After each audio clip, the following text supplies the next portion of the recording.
서울에 살았던 보현행 보살님은 결혼 전이나 후에나 아주 조금도 부족함이 없는 생활을 해오는 그런 아주 유복한 사람이었다고 합니다. 그런데 이게 그렇게 평탄하지 못해서 40대 후반에 남편이 정말 어이없는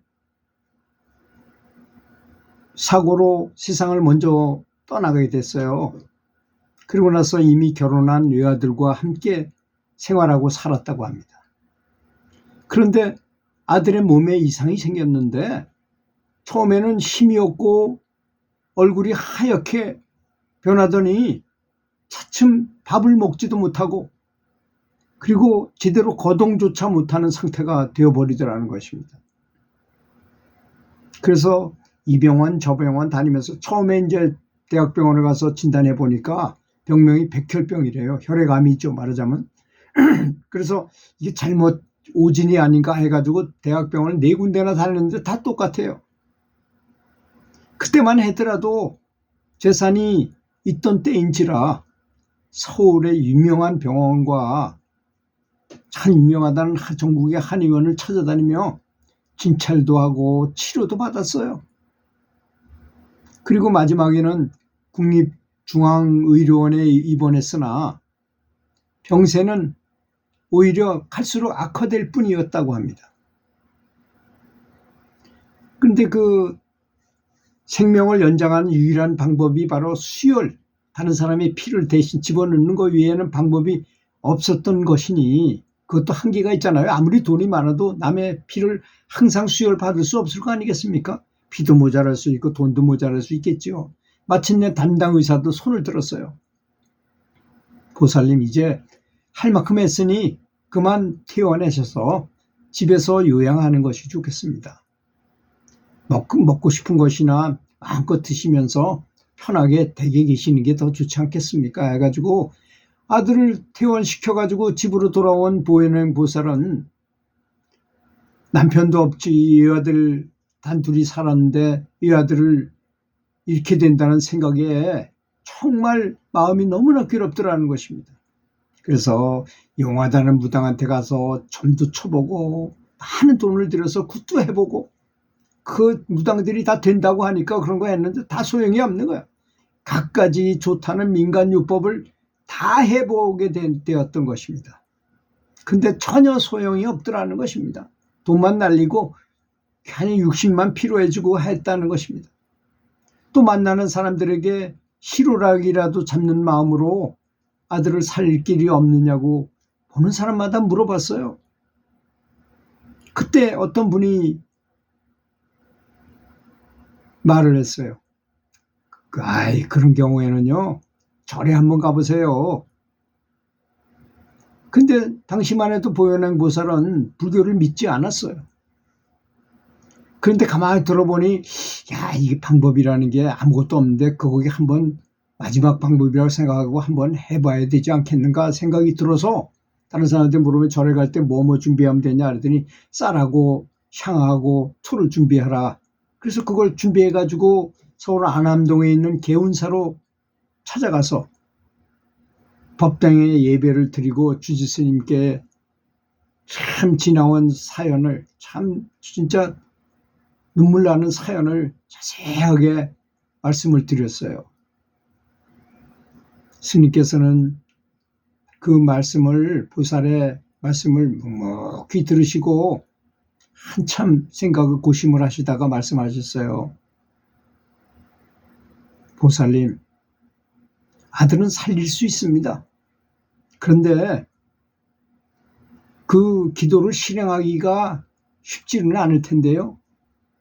그랬더니 보현행 보살은 스님, 아들만 살릴 수 있다면 무엇이든지 다 하겠습니다. 제발 방법이나 좀 가르쳐 주십시오. 그랬더니 주지 스님은 하지만 하신 듯 하루 내 3시간씩 참회 기도를 하십시오. 먼저 천수경 한 편을 외우고 나머지 1시간은 열심히 관세음보살을 외우세요. 그렇게 참회 기도를 하도록 하십시오.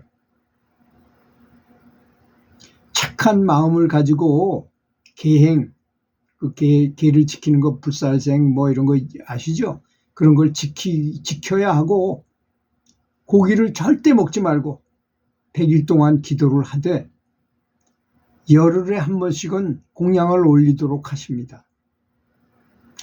이 모든 것을 집에서 하면 됩니다. 그런 말씀을 잘 받아가지고 너무나 기뻐서 노트에다가 자세히 메모해가지고 그날부터 보혜능 보살은 자기가 있는 정성을 다해서 참회 기도를 시작했습니다. 입으로 끊임없이 관세음 보살을 염하고 마음속으로는 기원을 했어요.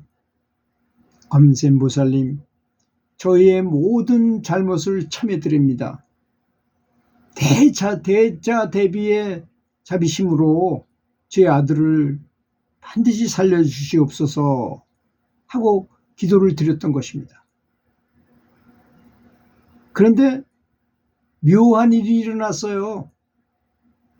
한두 차례씩 2병씩 피를 수혈해도 열흘을 넘기지 못했던 아들이 이제 그 수혈을 못해가지고 쓰러져야 할 때가 되어도 아무런 이상이 없는 것이었습니다. 오히려 차츰 생기가 돌더라는 것입니다.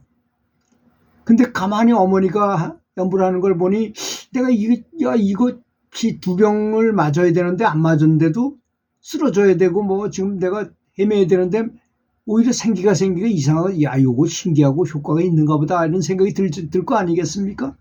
그래서 어머니를 따라서 하지 말라래도 연부를 같이 하기 시작했어요. 그동안 보혜능 보살은 여러 가지 상서로움을 경험했죠.